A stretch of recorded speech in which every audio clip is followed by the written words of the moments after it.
ৰাতিপুৱা শুই উঠি যাবৰে যে হয় স্কুললৈ গধুৰ গধুৰ পঢ়াৰ বোজা কঢ়িয়াওঁতেই যায় দিন দূৰলৈ স্কুলৰ শেষত টিউচন কৰি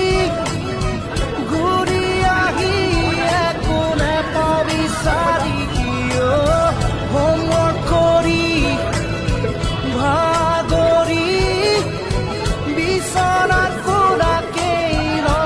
সামৰি আমি যেন যন্ত্ৰ একো একোটা যন্ত্ৰ